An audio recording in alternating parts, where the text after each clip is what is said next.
Siguiendo con la telecapacitación de los jueves científicos, hoy día 10 de octubre del 2024 tenemos el tema estado epiléptico, manejo en pediatría. Tenemos como expositora a la doctora Susan Samalvides. Ella es médica neuróloga pediatra de nuestro instituto. Ella es médico especialista en neurología pediátrica de la Unidad de Especialidades Pediátricas del Instituto Nacional de Salud del Niño de San Borja desde el 2015 hasta la actualidad. Médico especialista en neurología pediátrica en ILA, Instituto de Lenguaje y Aprendizaje del 2018 hasta la actualidad. Trabaja en ARIE, que es un instituto para el desarrollo infantil de 2017 hasta la actualidad. Es médico especialista en neurología pediátrica de la Clínica Angloamericana desde el 2016 al 2018 y médico especialista en neurología pediátrica en el Hospital Cayetano Heredia desde el 2015 al 2017. Ella es médico especialista de neurología pediátrica por la Universidad Cayetano Heredia y especialista en pediatría por la Universidad Nacional Federico Villarreal. Doctora Susan Samalvides, buenas tardes, bienvenida y puede continuar usted. Muchas gracias, doctor. En primer lugar, gracias por la invitación y bueno, ahora vamos a hablar sobre estado epiléptico y el manejo que podemos hacer en los pacientes pediátricos. Entonces,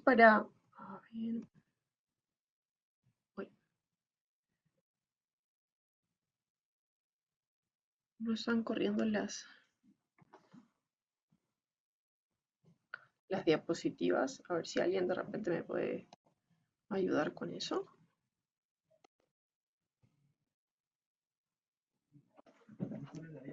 No, no corren.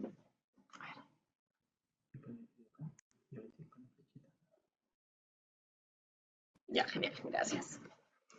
Ok, entonces, como estábamos conversando, vamos a hablar un poquito sobre algunos conocimientos previos, la definición de estado epiléptico, los ejes de la nueva clasificación de estado epiléptico, un poquito de fisiopatología y luego ya vamos a abarcar todo el manejo. En conocimientos previos tenemos que saber qué cosa es una crisis epiléptica, ¿cierto? Y una crisis epiléptica es la ocurrencia transitoria de diferentes signos y síntomas, dependiendo de dónde esté la actividad neuronal excesiva, hipersincrónica en el cerebro. Entonces, eso es una crisis epiléptica que a veces va a alargarse y va a llegar a ser estado epiléptico, que es lo que hablaremos ahora. Tenemos que, por ejemplo, acá, en la parte izquierda del cerebro, hay una descarga, que puede ser, por ejemplo, en el área de Brodmann 4, el área motora primaria, y entonces, si es que a este nivel tenemos una crisis, o mejor dicho, tenemos descargas, esto se va a expresar pasando por el aspiramidal a nivel contralateral, va a expresarse la clínica que tiene esta descarga normal hipersincrónica que estábamos comentando. Y vamos a observar qué cosa, crisis clónicas de repente, ¿no? Movimientos clónicos de miembro inferior derecho, acordándonos del homúnculo motor en ciencias básicas. Entonces, vemos cómo, de acuerdo a dónde se ubica la descarga epiléptica, la descarga normal hipersincrónica de las neuronas, se va a expresar de una manera específica en la clínica. Es decir, las crisis epilépticas pueden ser con diversas características dependiendo del lugar. Y entonces tenemos que señalar también un poquito de la clasificación actual de las crisis epilépticas, que es la clasificación establecida en el 2017. Tenemos crisis generalizadas, es decir, que las descargas epilépticas se observan en hemisferio derecho e izquierdo, en todo el cerebro. Crisis focales, en donde tenemos un foco específico de descargas epilépticas. Y la crisis de origen desconocido, en donde, si preguntamos a los familiares, no saben si hay una localización que primero fue un movimiento clónico en miembro superior derecho y luego se extendió, o si es que fue toda una crisis tónico-clónica generalizada, por ejemplo. Entonces, cuando no sabemos ese dato, o por el familiar, o si hasta hacemos un electroencefalograma y como vemos muchos artefactos musculares por contracción, estos opacan la descarga epiléptica y tampoco se logra determinar a veces el origen de la crisis, entonces se considera crisis de origen desconocido. Una vez que ya conocemos qué cosa es una crisis epiléptica, ¿Cuál es más o menos la clasificación actual? Ya hablamos de estado epiléptico. El estado epiléptico, por una definición tradicional, antigua ya, es una crisis epiléptica ininterrumpida durante más de 30 minutos o varias crisis sin recuperación de conciencia entre las mismas que duran más allá de los 30 minutos sin la recuperación de conciencia. Y pues ya luego poco a poco, al pasar de los años, se pudo establecer, gracias a Lowenstein, que hizo un trabajo de investigación súper interesante en el 99, y diferentes autores también, que para efectos prácticos hay una definición operacional o también denominada práctica, que es aquella crisis epiléptica que dura más de 5 minutos. ¿Por qué? Lowenstein encontró, por ejemplo, en su trabajo de investigación, controló un montón de pacientes con crisis epilépticas y notó que luego de los 5 minutos de la crisis epiléptica había muy pocas probabilidades de que esta crisis se detenga por mecanismos nuestros, ¿no? Del organismo que autolimitantes, que los tenemos y por eso la mayoría de crisis se autolimitan, pero hay algún tipo de crisis que se genera y continúa más allá de los 5 minutos. Y luego de estos 5 minutos, lo más probable es que el paciente siga con crisis epilépticas hasta los 30 minutos y logre este deterioro del que hablaremos y logre esta definición clásica de estado epiléptico. Entonces, con toda esta información, ya Trinca y colaboradores en el 2015 estableció la clasificación actual de estado epiléptico y todo lo que vamos a hablar un poquito de los ejes y demás. Entonces, Trinca y colaboradores hablaron de un T1 y un T2, que es súper importante. En el T1, como vemos acá, es una condición resultante del fracaso de los mecanismos responsables de la finalización de una crisis o del inicio de mecanismos que conducen a una crisis anormalmente prolongada. Entonces, cuando pasa eso, tenemos que considerar el T1 para detener la crisis epiléptica con un fármaco, que es la definición práctica, porque luego tenemos un proceso que puede tener consecuencias a largo plazo que incluyen muerte neuronal, lesión neuronal, alteración de redes neuronales. Y por eso ese es el T2 o la definición clásica, ¿no? Dependiendo del tipo de crisis epiléptica y de la duración de la crisis epiléptica, vamos a establecer todo eso. Entonces, digamos que esta es una de las diapositivas que tenemos que conocer si es que no la hemos visto antes y aprendernos. Definición de estado epiléptico actual. Entonces, el grupo de Trinca y colaboradores estableció y publicó este paper. Digamos que también señalar que la ILAE, que es la Liga Internacional contra la Epilepsia, excelente rector de epilepsia, es quienes han definido, el grupo de Trinca y colaboradores, quienes han definido la definición, valga la redundancia, actual de estado epiléptico. Entonces, tenemos acá, no sé si puedo, aquí, tenemos acá un T1 y un T2, como vemos, una definición operacional de T1 y T2. Vemos que, de hecho, de lejos, las crisis tónico-clónicas generalizadas son las más frecuentes a nivel mundial. Entonces, es lo más estudiado por ende. Y sabemos actualmente que tenemos un T1, es el tiempo en donde nosotros debemos actuar a los 5 minutos. Es decir, se tiene que hacer un manejo de estado epiléptico con medicación a partir de los 5 minutos. No es necesario hacerlo antes, pero sí a partir de los 5 minutos, porque sabemos que si no lo detenemos, probablemente no se detenga solo y pase a los 30 minutos. Y nosotros no queremos que llegue a 30 minutos porque vamos a tener la injuria neuronal, la muerte neuronal, alteración de las redes neuronales. Luego, tenemos también crisis focales. Si tenemos una crisis focal con alteración de la conciencia, entonces, según los estudios realizados, la, digamos, detención mediante medicación de la crisis epiléptica, es decir, este T1 famoso, ya es no 5 minutos, sino 10. Es decir, si solo tenemos el movimiento de la mano derecha, tenemos que detener la crisis, pero no tan, digamos, apresuradamente, porque tenemos hasta 10 minutos para encontrar vía o encontrar el fármaco. ¿Y por qué? Porque se ha demostrado que ese deterioro neuronal de las redes neuronales, muerte neuronal, no se va a producir a los 30 minutos, sino a los 60 minutos.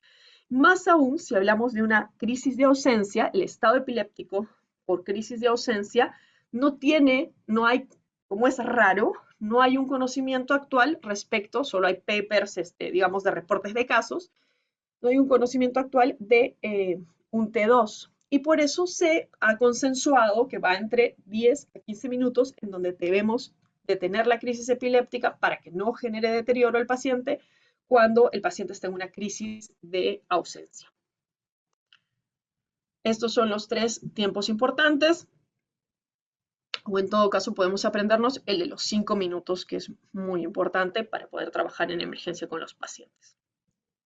La definición de estado epiléptico refractario es una crisis epiléptica que se prolonga tanto que a pesar de drogas de primera línea, llámese benzodiazepinas, fenitoína, fenobarbital, y de segunda línea, llámese otro medicamento más, un ácido valproico, un levetiracetam, etcétera, no cesa la crisis. Y la definición de hay un estado epiléptico suprarrefractario es una crisis epiléptica continua o recurrente que luego de 24 horas de la administración de la droga para el estado epiléptico no se detiene.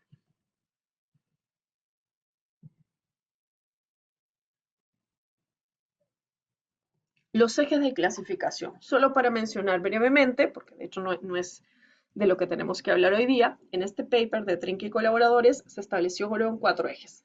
Clasificación del estado epiléptico, etiología, electroencefalograma y edad, para poder, digamos, determinar todas las características y describir este estado epiléptico. En el primer eje tenemos la clasificación, como vemos es un poquito tediosa, podemos llevarnos 2 cosas. Es una crisis epiléptica con predominio motor y una crisis epiléptica sin predominio de la motora, ¿no? Motor. O estado epiléptico no convulsivo, también conocido como estado epiléptico no convulsivo. Entonces, dentro del grupo en donde hay un predominio motor, que de lejos es lo más frecuente en pediatría, tenemos motor focal, bilateral tónico-clónica, la más típica, mioclónico, tónico o hiperkinético. Y el estado epiléptico no convulsivo, tenemos focal, generalizado o de origen desconocido. Respecto al estado epiléptico no convulsivo, comentar de hecho no es lo más frecuente en pediatría, sí en adultos pasa mucho, pero tenemos que pensarlo en pacientes que están en estado de coma, independientemente de si hay descargas en el electroencefalograma ictales observadas, que están o no acompañadas con una actividad motora sutil. Igual, si no lo veamos clínicamente, tenemos que pensarlo y descartarlo con un respectivo electroencefalograma. Las crisis electroencefalográficas reales, que son muy familiares para alguien experto, deben tratarse así haya ausencia de un comportamiento clínico concomitante, es decir, así el paciente no se mueva. Hay una, digamos, ya establecido alguna definición de estado epiléptico refractario, de estado epiléptico no convulsivo, como vemos acá, que es una clasificación o definición ya un poquito antigua, del 2013, pero es la vigente. Es un poquito tedioso, es para personas que leen el electroencefalograma, pero como ven, hay cómo establecer que el paciente, a pesar que no mueva o no tenga un movimiento, ya sea convulsivo, motor, como quieran considerarlo, llamarlo, el paciente, si tiene algunos criterios de electroencefalograma, si es una encefalopatía epiléptica antigua, es decir, un Lennox-Gastaut, un síndrome de West, etcétera, vemos en el electroencefalograma algunas características, entonces lo confirmamos que tiene un estado epiléptico no convulsivo. Igual, si es que no tiene encefalopatía epiléptica que le antecede, también hay ciertos criterios como podemos observar. El otro eje para poder catalogar por completo a la crisis que llegó a estado epiléptico es la etiología. Tenemos sintomáticos y criptogénicos. Los sintomáticos pueden ser agudos, como por ejemplo un infarto, una intoxicación, una encefalitis. Remotos, luego de un infarto, tenemos una crisis epiléptica que termina y se convierte en un estado epiléptico, o un postraumatismo encefalocraniano, etc. También tenemos crisis epilépticas que corresponden a enfermedades progresivas, como un tumor cerebral, como una enfermedad de Láfora, aciduриas orgánicas o algún error innato del metabolismo, y síndromes eléctrico-clínicos, es decir, crisis epilépticas que llegan a estado epiléptico, que son parte de un síndrome eléctrico clínico, a la cabeza el síndrome de Dravet, que suele tener estados epilépticos febriles como característica de este síndrome, ¿no? Desde pequeños. O focales, ¿no? Estados epilépticos también focales de mi cuerpo. Tenemos el tercer eje, que es el electroencefalograma, que se categoriza de acuerdo a la ubicación de la descarga epiléptica, el nombre del patrón electroencefalográfico, la forma o morfología de la onda electroencefalográfica, características relacionadas con el tiempo y el efecto de intervención luego de la administración de un fármaco, ¿no? Cómo se modifica el electroencefalograma. Y finalmente el último eje, que es el eje de acuerdo a la edad, que como vemos tenemos adultos, ancianos, y tenemos a nuestra población pediátrica, neonato, infante o niño. La fisiopatología, bueno, el estado epiléptico se produce por una falla de los mecanismos normales para limitar una crisis epiléptica. El fracaso se va a producir o por una excitación excesiva, anormal, o por una inhibición, como estábamos conversando, ineficaz.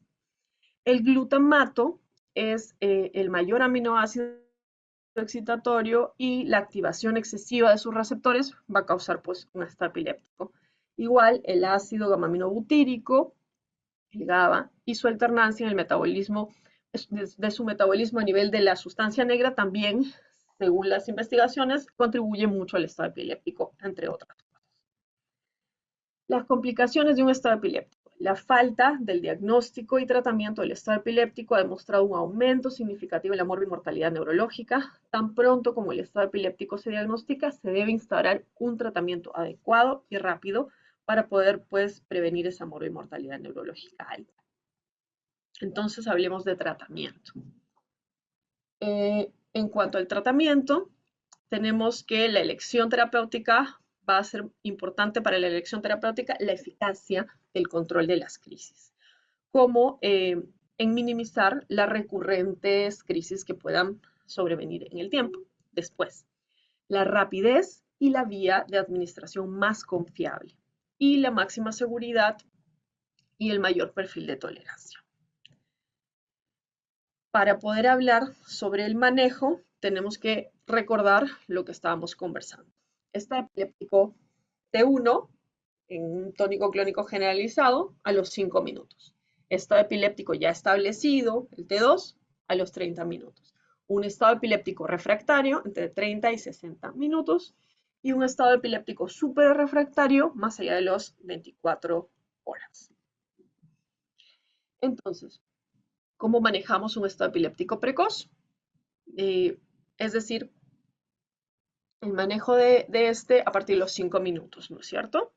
Con benzodiazepinas podemos usar midazolam, 0,2 miligramos por kilo intramuscular o 0,3 a 0,5 miligramos por kilo vía oral. También podemos usar otras vías o otras benzodiazepinas, como el diazepam, 0,2 miligramos por kilo endovenoso o 0,5 miligramos por kilo intrarrectal. O podemos utilizar lorazepam de repente, 0,1 miligramos por kilo en endovenoso. Tenemos que hacer una protección de vía aérea, intubación al paciente si corresponde, saturación de oxígeno y los signos vitales, un acceso endovenoso, un examen clínico neurológico y médico en general, y los exámenes de laboratorio séricos, ¿no? Hemograma, glucosa, electrolitos, hagan niveles de antiepilépticos. De hecho, más o menos como lo básico, y ya luego de enfocarnos en la historia, en el examen físico, etcétera, va a depender los demás exámenes. Entonces, luego de utilizar la benzodiazepina, nosotros podemos utilizar más o menos a los 10 minutos una segunda benzodiazepina, pero luego de esto, es decir, puede ser la misma, ¿no? Me refiero a una segunda dosis de benzodiazepina, pero luego de esto ya no una tercera. Sabemos que los receptores GABA, que es en donde actúa la benzodiazepina, se internalizan, entonces ya no va a ser un efecto beneficioso. Y más bien lo que tenemos que hacer es prevenir la recurrencia de estas siguientes crisis, sobre todo si no sabemos que la está produciendo, que está produciendo esta crisis que llegó a estado epiléptico. Entonces, obviamente necesitamos utilizar o fenitoína o fenobarbital, dependiendo del caso, dependiendo de los efectos adversos que pueda tener o que creamos pueda tener el paciente. Entonces, de 18 a 20 miligramos por kilo en endovenoso de fenitoína sin exceder la velocidad de infusión, eso sí muy importante, 1 miligramo por kilo por minuto, con un monitor de electrocardiograma y de presión arterial por el tema de los efectos adversos de la fenitoína. Y se puede repetir a los 10 minutos una siguiente, perdón, se puede repetir una siguiente dosis, sí, más o menos a los 10 minutos, eh, o un poquito más, esperando entre 10 y 30 minutos. Y si es que no resulta, pues podemos cambiar también a fenobarbital, 20 miligramos por kilo en endovenoso, que se pasan en 5 minutos. Otras opciones, ya sea porque es más beneficioso al paciente, por ejemplo, es un paciente que va muy bien con ácido valproico, dejó de usarlo, podríamos instalarle, pues en vez de fenobarbital, ácido valproico de frente, sería una opción válida. Actualmente en el país tenemos ácido valproico endovenoso, no en el hospital, pero sí en el país, de 20 a 40 miligramos por kilo, o levetiracetam en endovenoso, que también tenemos en el país, todavía no en el hospital, 60 miligramos por kilo. Si persiste la crisis epiléptica, trasladar unidad de cuidados intensivos. Si cede la crisis clínica, sí hay que considerar, idealmente, colocar al paciente en monitoreo electroencefalográfico continuo, que es lo recomendado a nivel mundial para la detección de crisis electroencefalográficas, que no sean clínicas, ¿no? O subclínicas, para su oportuno tratamiento. No siempre tenemos la oportunidad, pero digamos que eso sería lo ideal. Estabilizar al paciente, tomarle los exámenes que correspondan y no olvidar en pediatría, en menores de 2 años, utilizar piridoxina 100 miligramos endovenoso, porque de repente podríamos estar frente a una deficiencia de piridoxina y con esto pues el tratamiento de la crisis sería el adecuado, el óptimo.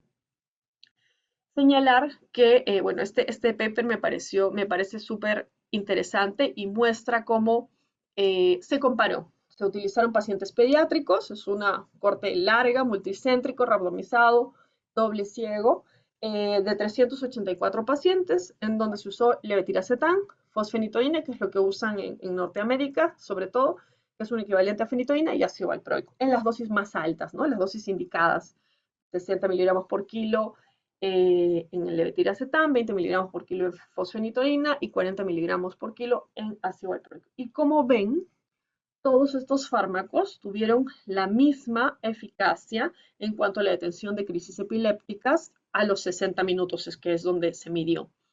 Y de hecho, los efectos adversos no fueron sustanciales en uno de otro. Como vemos, podemos utilizar cualquiera de los fármacos, el que tengamos.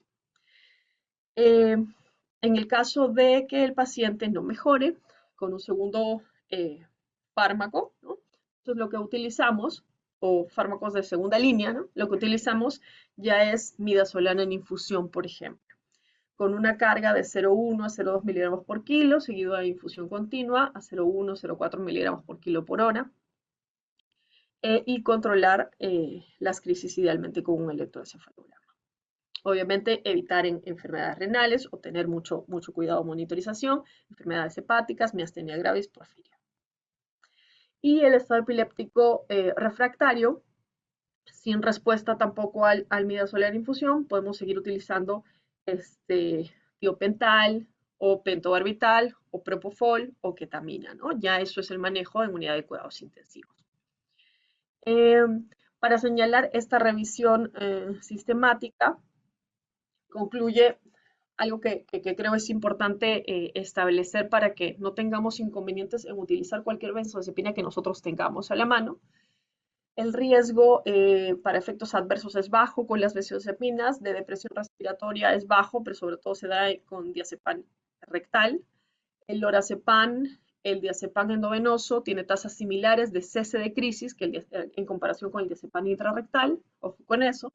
Actualmente el lorazepam, el diazepam endovenoso dieron lugar a cese de crisis de manera rápida en este trabajo que se investigó, y el tiempo que toma en tener un acceso endovenoso en realidad puede afectar este tiempo, ¿no? Así que podríamos utilizar no necesariamente la vía endovenosa. Y cuando hay falta de una vía endovenosa ya lista, entonces el midazolam bioral o el diazepam intrarrectal son una buena opción, son de primera línea. No existe evidencia que apoye la administración de midazolam o lorazepam intranasal como alternativas si podríamos usar un midazolam vía oral o un diazepam intrarrectal, ¿no? Sin inconveniente. Las benzodiazepinas, como sabemos, siguen siendo el tratamiento de primera línea para el estado epiléptico, ya que rápidamente pueden controlar las crisis epilépticas. Las tres benzodiazepinas más utilizadas para tratar el estado epiléptico, el diazepam, el lorazepam, el midazolam. De hecho, nosotros utilizamos mucho midazolam. Diazepam también, lorazepam no tenemos en la institución. Respecto al diazepam, tiene una alta solubilidad en lípidos y esto permite que súper rápidamente la actividad de crisis epiléptica se detenga, más o menos de 10 a 20 segundos es lo que se ha visto después de la administración. Es altamente eficaz para acabar el estado epiléptico. En el líquido cefalorraquídeo las concentraciones alcanzan la mitad de su valor máximo a los 3 minutos. Como ven, es súper rápido, pero claro, a los 20 minutos ya deja de tener efecto, ¿no? Está asociado en algunas oportunidades a depresión respiratoria, como habíamos señalado. Respecto al lorazepam, parece ser tan efectivo como el diazepam en el tratamiento de estado epiléptico y algunos estudios muestran que hay una causa con respecto a la depresión respiratoria es menor, ¿no? Este efecto adverso.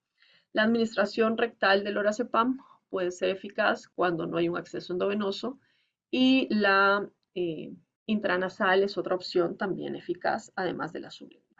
El tiempo de inicio de acción del lorazepam es 2 minutos más o menos y la duración efectiva de la acción dura hasta 6 horas. Entonces, de hecho, es mucho mejor respecto al tiempo que nos puede proteger, ¿no?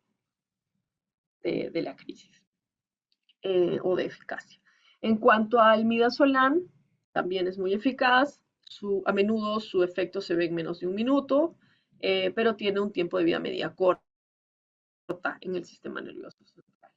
Es el más corto, ¿no?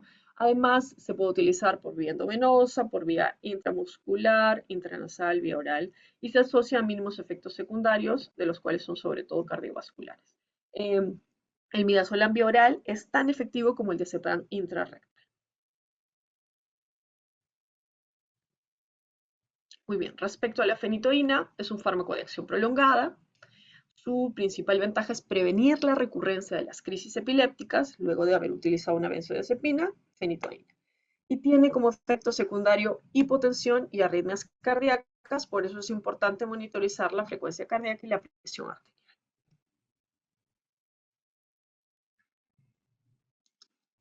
Ok, de hecho, okay, ya está, eso ya lo habíamos comentado. No, perdón.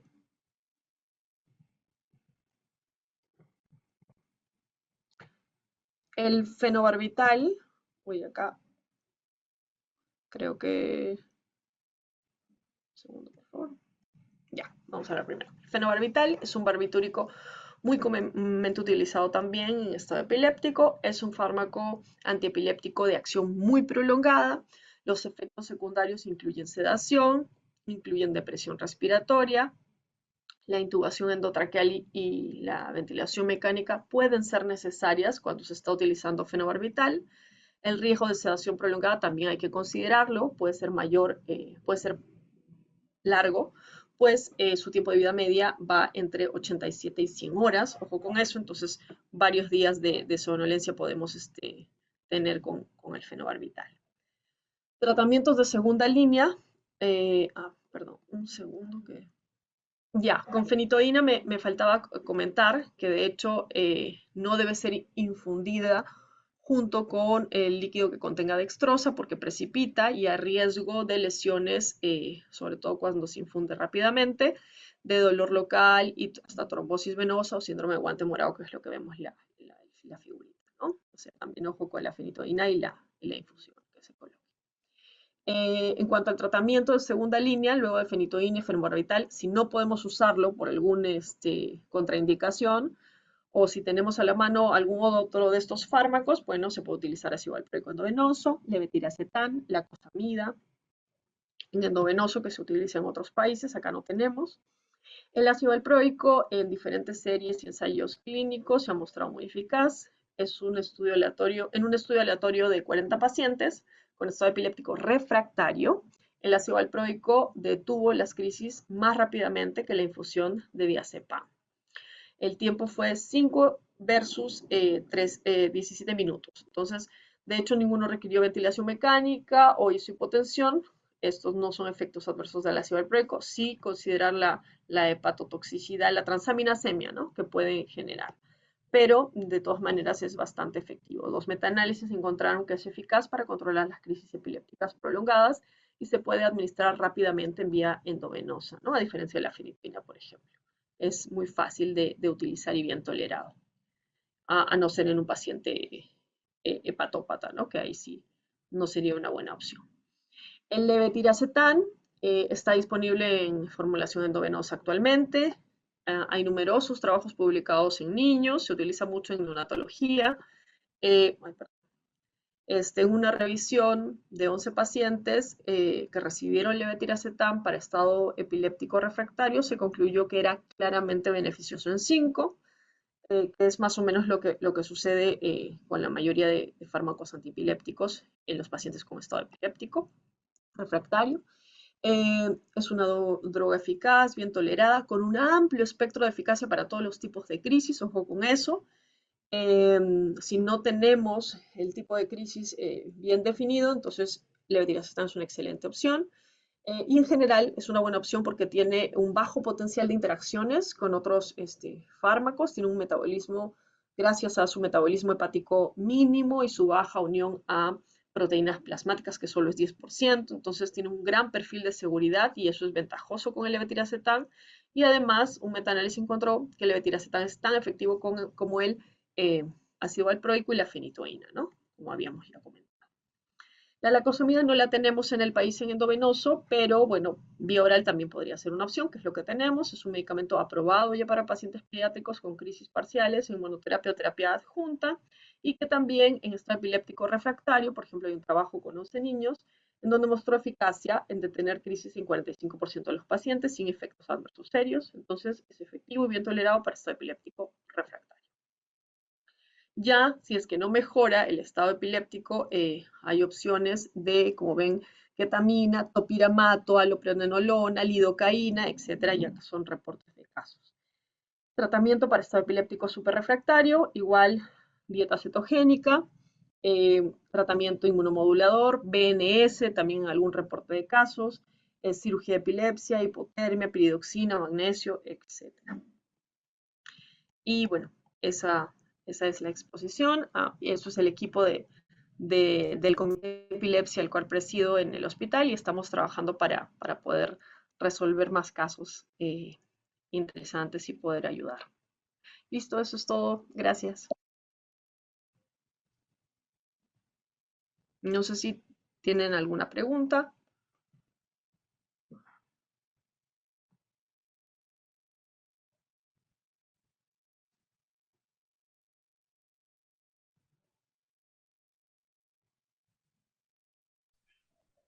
Gracias, doctora, por su presentación y participación. Por favor, a todos los presentes, se deja abierto tanto los micros como el chat para sus preguntas, por favor.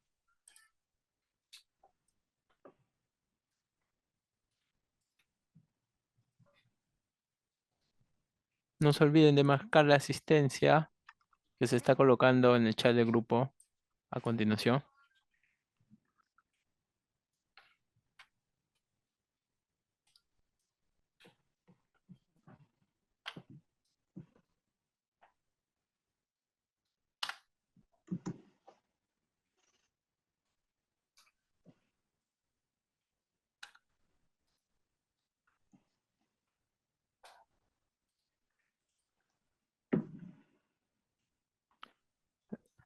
Doctora, ¿tiene una pregunta, por favor? Está en el chat. ¿La puede visualizar? Ok, perfecto. Dice, el midazolam en neonatos para convulsión y agitación está recomendado. De hecho, neonatos es un punto aparte, ¿no? Hasta para estado epiléptico, la definición es separado de neonatología, pero sí podría utilizarse, no es la recomendación. De hecho, igual hay todo un protocolo para neonatos y la mejor opción es levetiracetam en endovenoso, pero sí podríamos utilizarlo, ¿no? Si es que no mejorara, ¿no? En estado epiléptico refractario, es decir. Ujú. Y sobre el uso, perdón, de muchas drogas y la falta de efectividad o reducción de su acción. Am, a ver, de repente, Marilia, no sé si podrías especificar un poquito. Eh, en realidad, las drogas antiepilépticas que tenemos actualmente son muy efectivas, ¿sí? De hecho, hay pacientes y pacientes, pero lo frecuente es que tengan que ceder, ¿no?, a los fármacos que tenemos actualmente. De hecho, no en todos los lugares tenemos ácido valproico endovenoso, levetiracetam endovenoso, pero hay maneras de resolverlo si no funciona con fenitoína o fenobarbital y solo tenemos luego de eso midazolam. Midazolam en infusiones es una buena opción. Y si solamente tenemos por otras vías, vía oral, por ejemplo, a veces por sonda podría también utilizarse, ¿no? Ya sea la cosamida o el mismo levetiracetam, ¿no? Se podría llegar a intentar con esas opciones. No sé si pude haber respondido a la pregunta que me había hecho Marilia. Gracias.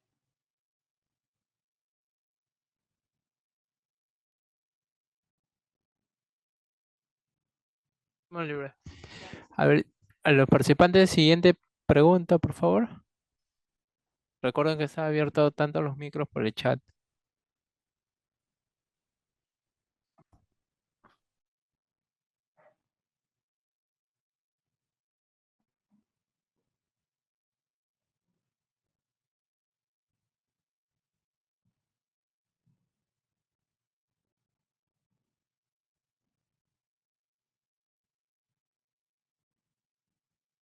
Ujú. De hecho, si no tuviéramos, la pregunta es, si no tuviéramos levetiracetam endovenoso, ¿cuál sería la opción? ¿No? Eh, a ver, nosotros intentamos con una benzodiazepina, eh, intentamos una primera vez, intentamos una segunda vez, ya sea la misma benzodiazepina, la que tengamos, como han visto, cualquiera es una buena opción, cualquier vía también es una buena opción, así no se tenga vía endovenosa, podemos utilizar alguna otra vía y la eficacia más o menos es la misma. Pasamos a fenitoína o fenobarbital, depende del caso, ¿no? Depende si el paciente tiene arritmias, obviamente no intentamos fenitoína, o si no podemos manejar el tema de la infusión, no intentamos fenitoína, pero si no, fenitoína primera opción, luego fenobarbital, acuérdense que el fenobarbital puede deprimir, pero si podemos monitorizarlo, perfecto. Eh, y claro, luego de esto, o quizá antes en algunas personas, lo ideal sería levetiracetam endovenoso si es tan extraordinario como lo es, porque es muy fácil, ¿no? Porque cubre muchas crisis epilépticas, muchos tipos de crisis epilépticas, porque no interactúa tanto con otros fármacos, porque pues todo ello permite que sea un fármaco fácil de manejar. Yo diría que si queremos utilizar levetiracetam o si ya utilizamos las otras opciones de fentanilo no funciona, midazolam, ¿no? Si es que tenemos levetiracetam en infusión, perdón, en endovenoso, es una excelente opción y yo la usaría. Pero si no la tenemos, que es lo que suele pasarnos, nosotros hacemos el protocolo clásico, ¿no? Digamos un poquito más antiguo. Podemos utilizar midazolam en infusión si ya estamos en un estado epiléptico refractario. O podemos volver a intentar con fenitoína y otra vez fenitoína también, y se puede detener de repente la crisis epiléptica generalmente, ¿no? Porque ya cuando hablamos de estado epiléptico refractario es una cosa ya más rara, ¿no? No va a pasar en todos los casos.